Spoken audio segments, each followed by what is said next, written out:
حضرت عبداللہ ابن عمر رضی اللہ تعالی عنہ فرمائی وی پیغمبر علیہ الصلوۃ والسلام مونږ ته خطبه راکوله.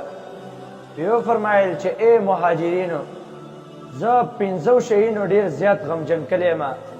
دغه پنځو خصلتونو زه پناه غواړم چې الله رب العزت یې رابونه چې په تاسو باندې، او که الله په تاسو کې دغه پیدا کړه نو په تاسو باندې به غټې غټې بیماریانې راشي.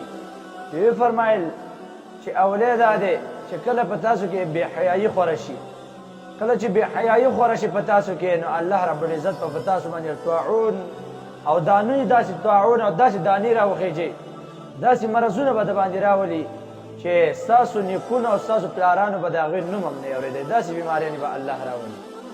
او دویم یې وفرمایل چې کله په تاسو په ترازو کې او په تله کې تاسو خیانت شروع کوئ، نو الله رب العزت په تاسو باندې قحط دارنګې ګرانی او ظالم باچاهان مقرر کړي. دې د وجې نه په تله کې خیانت کول دا د قحط سالۍ او د ګرانوالۍ دپاره غټه ذریعه ده.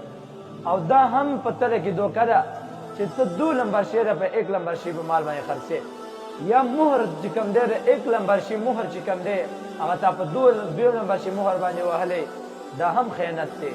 او دریم یې وفرمایل کله چې انسان زکات نه ورکوي، زکات غریبانانو ته نه ورکوي، نو الله به باران په دې خلکو باندې بند کړي، بارانونه به نه کېږي.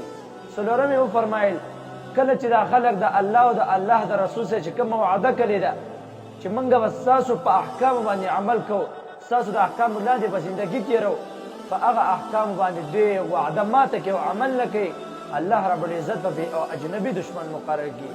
ظاهراً به دوستي کوي لیکن داسې دشمن به چې خپې بولوي، ظاهراً به دوست شي لیکن هغه به په اصل کې دشمني. بعضې به داسې دشمنان مقرر کړي چې دوی ته به پته هم نه لګي او د دوی به دشمني.